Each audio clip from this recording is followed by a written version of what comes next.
হরে কৃষ্ণ। গীতামৃত সিরিজের এই পর্বে আপনাদের স্বাগত। ওম অজ্ঞানতিমিরান্ধস্য জ্ঞানাঞ্জনশলাকয়া চক্ষুরুন্মিলিতং যেন তস্मै শ্রী গুরবে নমঃ। হরে কৃষ্ণ। পূর্ববর্তী শ্লোকে ধৃতরাষ্ট্র সঞ্জয়ের কাছে যুদ্ধক্ষেত্রের পরিস্থিতি সম্বন্ধে বর্ণনা করার কথা বলেছিলেন। দ্বিতীয় নম্বর শ্লোকে ধৃতরাষ্ট্রের মানসিক অবস্থা বুঝতে পেরে সঞ্জয় বলছেন, দৃष्ट्वा तु पाण्डवानीकं भूरं दुर्योधनस्तदा आचार्यमुपसंयम्य রাজা বচনমব্রবীৎ। ধৃতরাষ্ট্র জানতে চেয়েছিলেন তার পুত্রেরা এবং পাণ্ডুর পুত্রেরা কি করছেন, তাই সঞ্জয় এই উত্তরটি দুটি ভাগে প্রদান করেছেন। প্রথম অধ্যায়ের দ্বিতীয় শ্লোক থেকে 13 নম্বর শ্লোক পর্যন্ত সঞ্জয় বর্ণনা করছেন ধৃতরাষ্ট্রের পুত্র দুর্যোধন কি করছেন।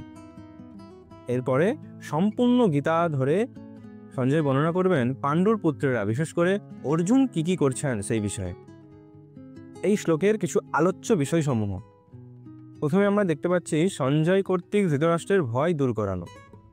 ধৃতরাষ্ট্রের মনে একটি সংশয় জেগেছিল যে ধর্মক্ষেত্রে গিয়ে তার পুত্রেরা আবার ধার্মিক হয়ে যাবে না তো।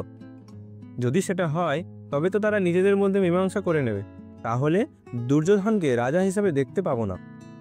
এখানে এই শ্লোকের মাধ্যমে সঞ্জয় স্পষ্ট করে বলে দিচ্ছেন যে আপনি যেমন অন্ধ তেমনি আপনার পুত্রেরাও ধর্মের বিষয়ে ততটাই অন্ধ, তাই তারা কখনোই মীমাংসা করবেন না। বরং তিনি যুদ্ধের পরিস্থিতি সম্বন্ধে দ্রোণাচার্যের সঙ্গে আলোচনা করছেন। দুর্যোধন যদিও রাজা ছিলেন না, তবেও সঞ্জয় এখানে তাকে রাজা বলে সম্বোধন করেছে। কেন? কারণ ধৃতরাষ্ট্রের খুব ইচ্ছা ছিল তার পুত্রকে রাজা হিসেবে দেখার। সঞ্জয় খুবই ভালোভাবে জানতেন যে সেটি কখনোই সম্ভব হবে না, কারণ এই যুদ্ধে জয়লাভ করা তাদের পক্ষে একেবারেই অসম্ভব। তবুও ধৃতরাষ্ট্রের মানসিক আনন্দের জন্য, খুশির জন্য সঞ্জয় এখানে দুর্যোধনকে রাজা বলে সম্বোধন করেছেন।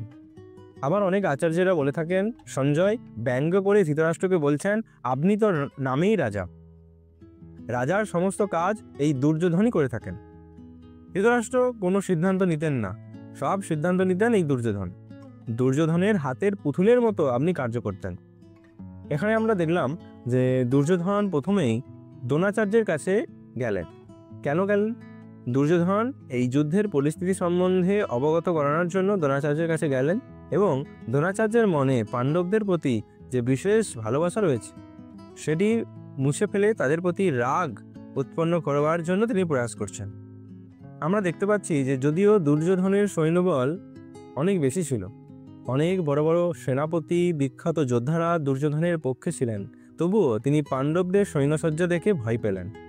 কারণ দুর্যোধন ভালোভাবেই জানতেন যে পাণ্ডবেরা সংখ্যায় কম থাকলেও তারা সবাই একত্রিত হয়ে রয়েছেন, কিন্তু আমার দলে সবাই যুদ্ধক্ষেত্রে উপস্থিত থাকলেও মন থেকে তারা যুদ্ধ করতে চায় না। তাদের মধ্যে ইউনিটি অর্থাৎ একত্রতার অভাব।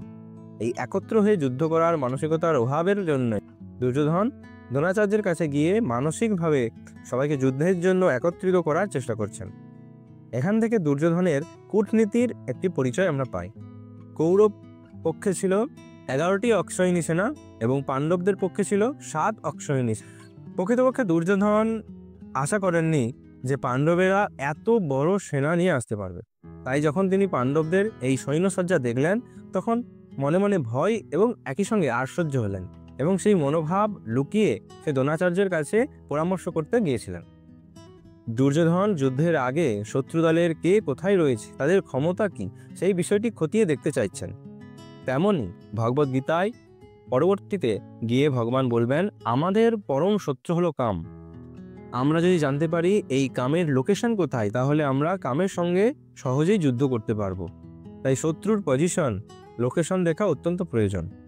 এখানে দুর্যোধনের কাছে বল বেশি, ক্ষমতা বেশি থাকলেও যেহেতু শ্রীকৃষ্ণ ছিলেন না, পাণ্ডবদের সৈন্যবল যদিও তাদের থেকে কম ছিল, তবুও ভীত হলেন। কারণ কৃষ্ণ যেখানে সঙ্গে থাকেন না, সেখানে প্রতি পদক্ষেপে ভয়ের উদয় হয়। আমরাও যদি আমাদের নিজেদেরকে কৃষ্ণের সঙ্গে যুক্ত না করি, তাহলে আমরা যতই ক্ষমতা, বলবান, শক্তিশালী হই না কেন, প্রতি মুহূর্তে ভীত থাকবো, অখুশি থাকবো।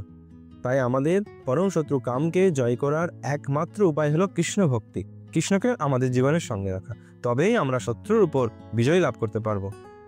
তো আমরা এই প্রথম অধ্যায়ের দ্বিতীয় শ্লোক থেকে এই বিষয়গুলি জানতে পারলাম, এবং পরবর্তী শ্লোকে দুর্যোধন দ্রোণাচার্যের সঙ্গে কি আলোচনা করছেন, কি বলছেন, সেই বিষয়ে শ্রবণ করব। হরে কৃষ্ণ।